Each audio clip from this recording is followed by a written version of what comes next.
Saurabh Gupta is founder Earth5R. First of all, tell us what is Earth5R, briefly.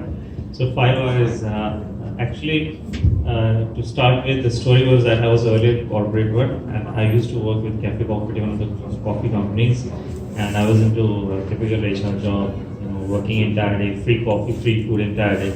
We were very fat. I was fat like this. And somebody nominated me for a cyclothon. That was a prank in the office. I decided to do it. And for 2-3 days, I didn't go to office after that. I was so tired after 50 kilometers. But one thing I realized, that it was possible to do it. So from that point of time, I started going to the office on bicycle, started losing weight. And then there was a major shift in my mindset. I thought that is, I have to give it up, this corporate life. Then I went on traveling. I cycle a lot. 2 years, I was traveling in several countries on bicycle. And when I finished 50,000 kilometers, I decided to start, because when I realized that it was more than circumference of the earth. This earth word was stuck in my head. So I decided to start something to do with earth. And then I realized one of my learnings after cycling in so many countries and working on grassroots level in Africa and a lot of countries was that coming back to India, I realized that respect is one word that nobody's talking about. Everybody's talking about recycling and other things. Respect was missing. So I thought we'll start something which has to deal with respect, where we can deal with the respect, the issue of respect. So we call it Earth5R, which is respect, reduce, reuse, recycle, and restore in the same order. So we first respect the environment and our communities that we're surrounded with, and the biodiversity, and then we start reducing our needs. Very, very important. And then we still need things, we need to reuse things. And then comes recycling and other processes. That's what Earth5R is. So the idea is that we run citizen-led movements, and we pick up a particular locality, and we involve the corporates and the citizens and the local communities, which we call slum. But we have given a different word for it. We call them butterfly communities rather than calling them slum. Because if we call something as a slum, we start looking towards them like a slum. There's a mindset that they will never come out of that. And why we call it a butterfly? Because butterfly, by design, butterfly lays its egg. And after that, it doesn't have to take care of it. It grows on its own. It goes through several stages of transformation. So it's the transformation which is very important. So that's why we call it butterfly communities. So what we do there is we go to buildings. First thing we start with is we give them demonstration about composting and plastic waste and all kind of segregation. It's a live demonstration, because just giving them a talk is not going to help. They need to see how easy it is. It's not that difficult. So we take a composting unit and we do a live workshop for half an hour to 45 minutes. And then a lot of buildings, they order these machines to us, and it's part of our business model. We install these machines and we make compost. When they are producing compost, we tell them don't grow flowers, rather than grow food, because water is a resource for us. And so we develop those gardens, and if there's excess compost, so we give it to the farmers in the nearby villages. So there's a whole model around it, sustainability model. We also help them with rainwater harvesting and solar. So basically making buildings sustainable. Then we go to the nearby businesses in that same area.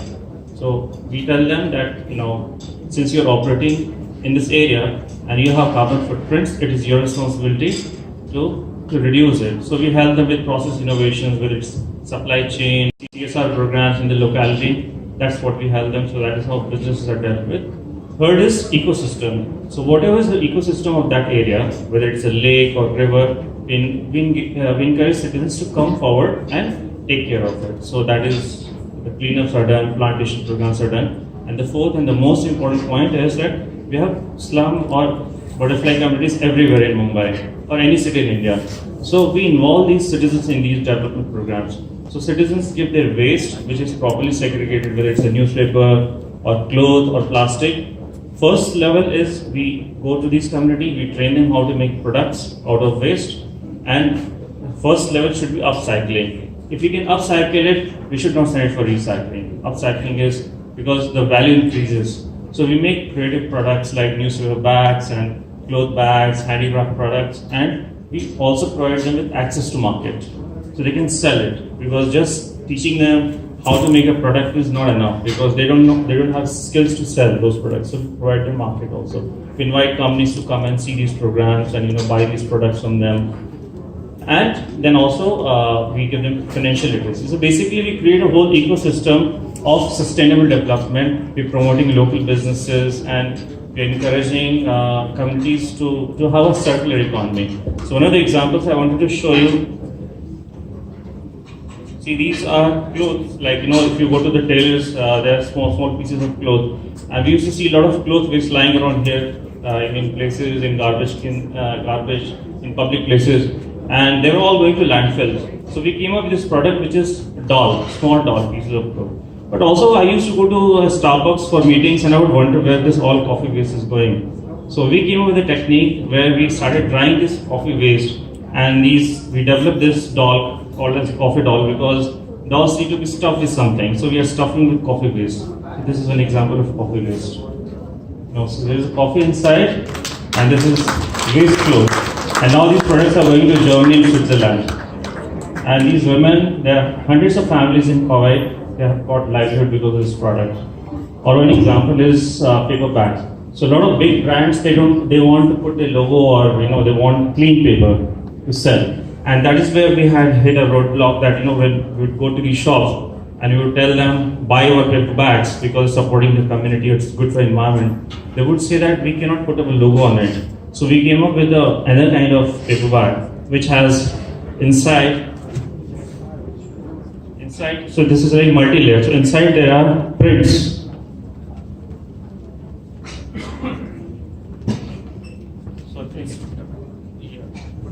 So I can just show you by tearing it. Let me show you an example.